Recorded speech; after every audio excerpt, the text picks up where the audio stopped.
Hello and welcome to Open Line. I'm Starlene Stringer. Everyone knows to call the fire department when a house catches fire, but there are other life-saving reasons to call 911. That's just one of the topics we're going to address with our guest from the Irving Fire Department. Rusty Wilson is an assistant chief and Joshua Brandis is a fire prevention specialist. Thank you both for being here. Sure thing. Well, let's start with you, Chief. Let's talk about the campaign called Don't Die of Doubt. What's the message behind it? What is it? This is a campaign initiative that's in partnership with the Irving Fire Department and the Southwest affiliate of the American Heart Association. Okay. The campaign basically communicates trust in the 911 system. And as most of us know, in the case of a heart attack, time is of the essence. It's very critical. Life-saving care actually begins with that call to 911, so we're trying to get the message out to encourage people, if there's any doubt at all that they may be having a heart attack, if they are experiencing symptoms that they feel are indicative of a heart attack, get on the phone, have someone call 911, or you call 911 if capable of doing so.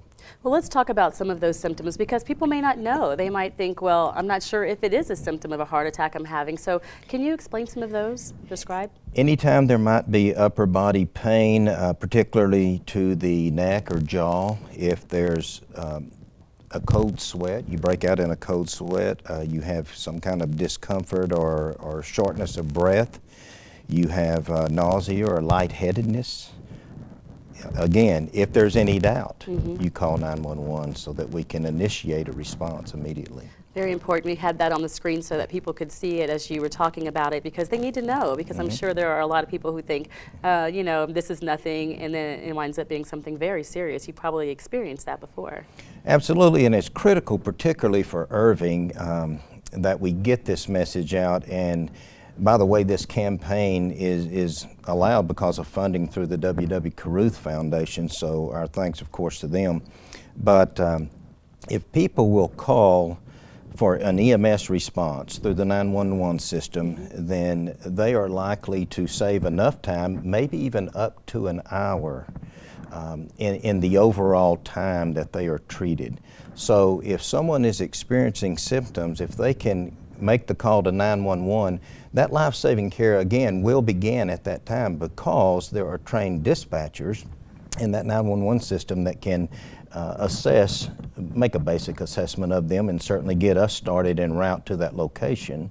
We then can go to the location of the patient. We're in a MICU, a mobile intensive care unit. We have a lot of capabilities. We have a lot of capabilities that are the same capabilities in an actual ER. Yeah. So if we can get the patient to the ambulance, or get us to them even, then we can, for example, run an ECG. We actually have ways to send those strips to a doctor, to a hospital. Oh, wow. And so we're communicating in the back of the ambulance with the doctor, with the emergency room. They can actually get the cath room prepped and ready. So if a catheterization is required, that is all preemptive and it's all set up and ready. They're ready to receive our patient when we get there, which it fast tracks things is what it does. And time is of the essence when someone is having a heart attack.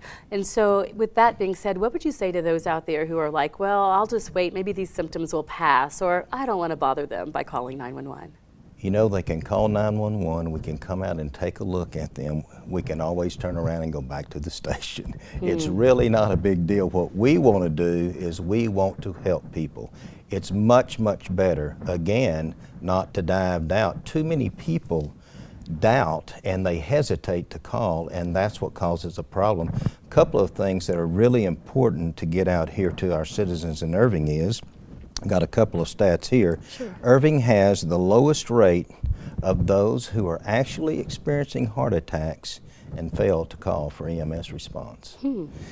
The 75060 zip code, when compared with us and counties around us, 35% of those, 35% is all that actually calls for a 911 response when they're actually having a heart attack. Well, getting help truly does make a difference. And a lot of people may not realize the medical training you receive. Tell us about it. Well, Irving responds with what we call ALS, Advanced Life Support. Okay. We have cardiac medications. We have trained paramedics capable of administering those medications, of course, on all of our ambulances. But what most people, or a lot of people, don't realize is we also have those same capabilities on our aerial trucks, as well as our engines, or some people may refer to them as pumpers. We have paramedics on those as well, as do we the cardiac medications. So a lot of times people, will say, I called for an ambulance while there's an engine sitting in front of my house. Well, we still have the capability to help those in need when they are experiencing a heart attack or some sort of critical medical emergency like that. So Joshua, let's get to you now. This is not the only initiative with the fire department. Tell me about the partnership with the Red Cross to offer smoke detectors. Yes, thankfully, just recently we've had Red Cross actually approached us and wanted to build a partnership where we work together to try to solve some of the problem with smoke alarms. We know that smoke alarms are extremely effective in saving lives in house fires. Over 1/3 of all fire deaths are attributed to homes without fire alarms at all. And in a recent survey by NFPA, 96 to 97% of homes do have smoke alarms, but that actually leaves well over almost 5 million homes without smoke alarms. And knowing that one life-saving effort in those 5 million homes could reduce the chances of death in a fire to well under half is something that we really felt like us and Red Cross was a good partnership to try to resolve that problem. So what we're doing with Red Cross is they are providing volunteers, them and actually Hope Worldwide, some other local organizations, are getting together to provide volunteers to go out in the neighborhoods and canvass and see if people have the adequate protection they need. They're not only doing that, they're talking to them about home safety, they're talking to them about escape plans, and if they don't have smoke alarms, then that's where we get involved and we come behind them and install the needed smoke alarm. It's provided by the Red Cross. Nice. And then our personnel and some fire department volunteers with our CFA program come in and help us to install those alarms in the homes where they're needed. I see. And so how are recipients actually selected? You said people go out into neighborhoods? Mm-hmm. Well, one of two ways. Okay. I believe it was on June 13th we did our preliminary canvassing, almost like a test run of the program, and Red Cross went out and canvassed. And through that canvassing effort, they identified, I believe, 27 homes that needed smoke alarms. And we've been working on those installs. We also have opened the door for people to call the fire department. They can call our main number and make a request, and if they can't afford to get a smoke alarm or if they just need us to come and check and make sure theirs works the right way, then we'll do that. And they can call the administrative non-emergency number, and we'll come out and do that. This Saturday, September 12th, is going to be the second canvass by the Red Cross. So they're going to go out in neighborhoods here again in South Irving area and just knock on doors. And if people in the area do indeed need a smoke alarm, they'll just let them know. And actually Engine 5 is going to be following right behind the Red Cross volunteers to install those smoke alarms. So. Wonderful. And Joshua, it's important to point out that having a smoke detector is not all of it. It's not the whole case. It's very important to check the batteries too, right? Absolutely. Almost all smoke alarm failures are due to either a disconnected smoke alarm, removal of the batteries, or dead batteries. A lot of times what you see, we've all cooked in the home and had the smoke alarm go off, or maybe it starts beeping for no reason, or so we think. Right. Usually that beeping is because the battery's going dead. But a lot of people's response, without education or without knowing how to solve the problem, they'll just take the battery out or take the smoke alarm down, and then it's of no use to them. So that is another thing that in this effort we're trying to, if people have dead batteries, we'll replace those as well. And so it is very, very important to check the battery. We say change the battery when you change your clock. Okay. And that'll keep your battery from going dead. And if it is beeping for no reason at all, it probably is the battery. And so all you need to do is change the battery and make sure and put it back in place. Okay. I have an alarm in my home that sometimes will go off if I cook too much bacon. In that case, just clear the alarm You know, it has a silent button, but certainly don't take it down and don't take the batteries out, because then when you do need it in the middle of the night, it will not be effective. So. Good advice. And for those going out to buy a smoke detector in the near future, what should they look for? I would, at this point, they've actually come out with a 10-year lithium-ion smoke detector. Wow. And we love those. Red Cross has provided some of those, and we're doing both types. There is a 9-volt battery, your regular smoke alarm that's been around for quite a while. You can get those. But you need to, what we're telling people now is know your smoke alarm, know your battery. Because some smoke alarms you don't have to change the battery now. But what you need to do is know what you have. And if you get the 10-year lithium one, you hang it up, and a smoke alarm is good for 10 years only. After 10 years, they expire. And that's part of what we're finding now. Even the homes, the 96 to 97% of homes that do have smoke alarms, they're well over 10 years old at this point. And so they're not effective. And if people want to check that in their home, they can take the smoke alarm down and look on the back of it, and it'll have a manufactured date. If that date was more than 10 years ago, then they need to replace it. And they can get any of those smoke alarms at a local hardware store to replace what they have. Now, if their home is newer than 1986, if it was built after that, then the building code requires for the smoke alarms to be interconnected, which means they're connected to the electrical system. If that's the case, then that takes a little bit different type of alarm, and unfortunately we can't help them with the Red Cross program because those smoke alarms need to be installed by a certified electrician. So if they have those type, they have to find the exact same one to replace it with, or they can just call an electrician and have them come check it out and make sure they work the way they're supposed to. Great advice. I'm glad you brought up the years too, because I recently was at one of my best friend's mother's house, and it's an older home, and I walked up to the door and I thought, is your house on fire? It smells like a lot of smoke. And she's like, no, there's no alarm going off. And then I realized when I went in with her, it was filled with smoke when I got inside. She only has one smoke detector in her house, and it's like in the very back room, but her house was so old, and she said they weren't required to have more. So we went out and bought some that day. So thank you on that advice, because some people don't know. And I'm glad you brought that up too. That's another, smoke alarms, you need one in each bedroom and one outside the hallway from the bedroom. The reason for that, especially with the interconnected ones, it's great to have one in your bedroom outside so that you can hear the alarm. So if one goes off, they'll all go off. But with the battery-powered detectors as well, you want to be able to sleep with your bedroom door shut. So if there's an issue out in the hallway, it'll go off and hopefully wake you up. And if there's an issue in your bedroom, it'll go off and wake you up. So you do need more than just one. You need one inside your bedroom and then one in each hallway, in exitway. We're going to switch topics just a bit here, Rusty. It won't be long before we see really cold temperatures around, and people are going to be using their heaters, pulling those out. And can you talk about that a bit, about the advice of keeping them safe, especially when they're using like space heaters?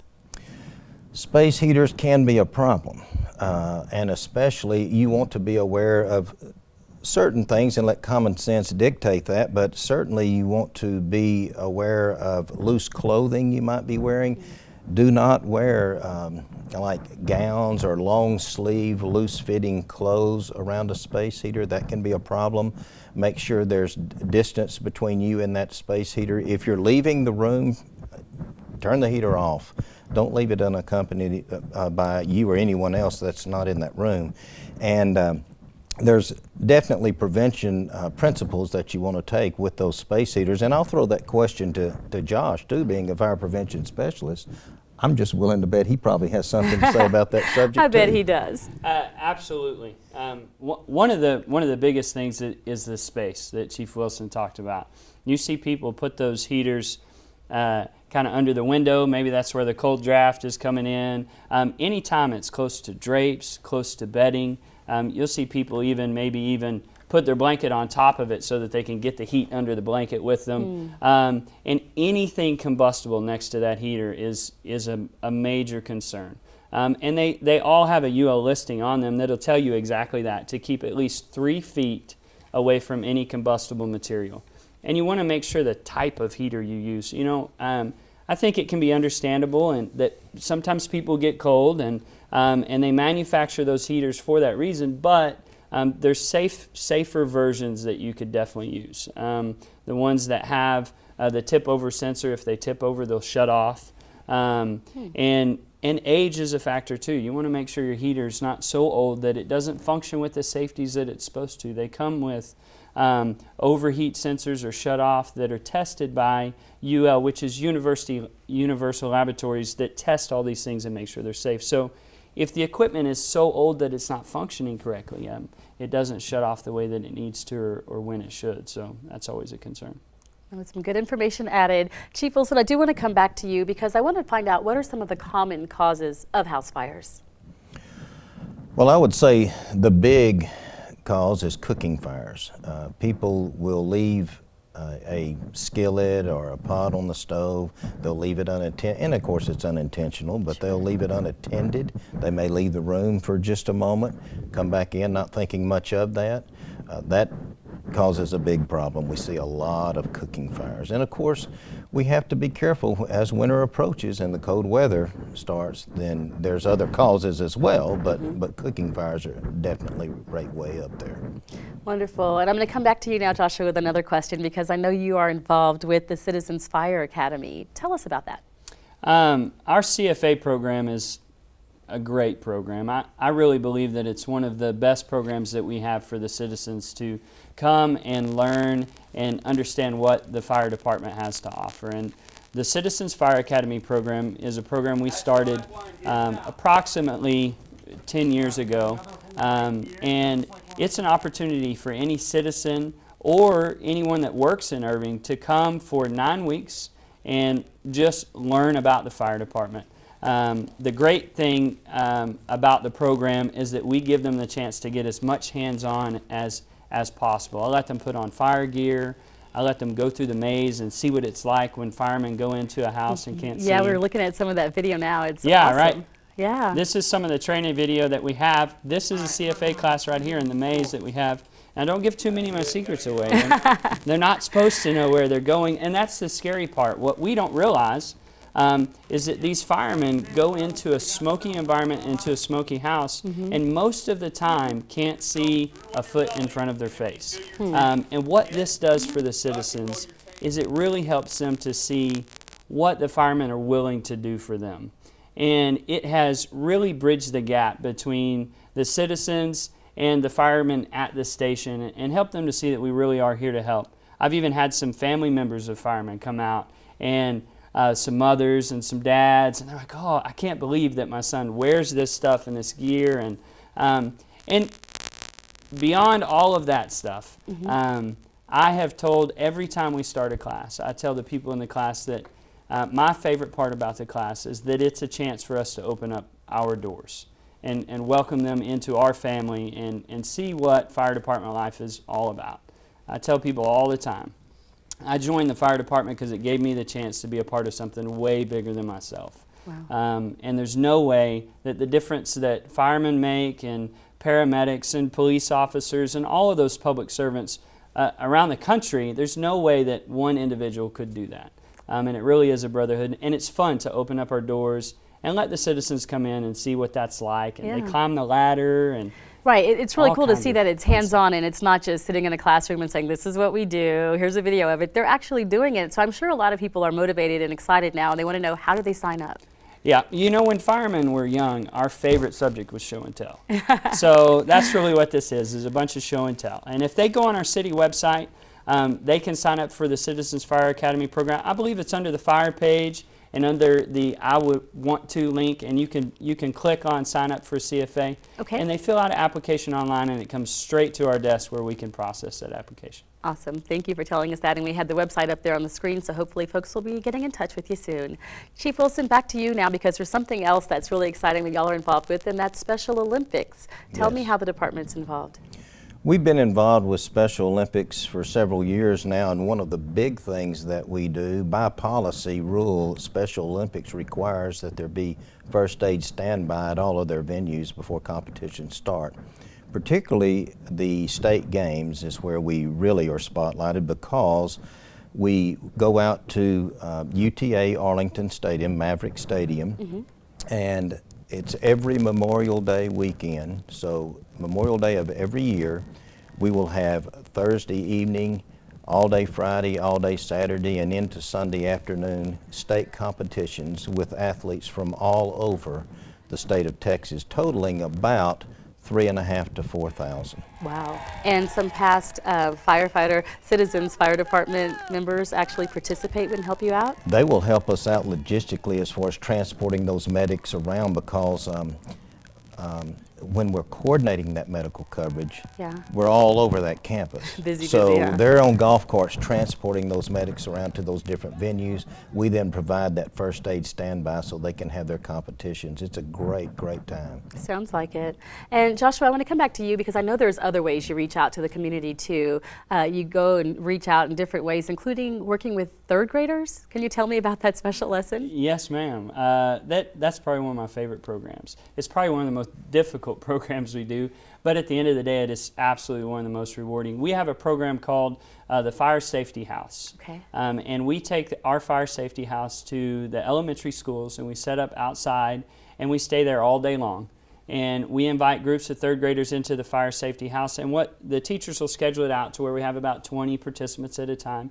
And the third graders get to come through and talk about how important it is to have a home escape plan. We related a lot to their fire drills at school, which makes it very understanding to them. And we found that that third grade level is really where they can process that information of how to get themselves out of the house if they need to. So we go from start to finish, how to create an escape plan, how to test the plan, and then how to practice the plan. And so after we've talked about everything, again, we do hands-on, and so we let them practice.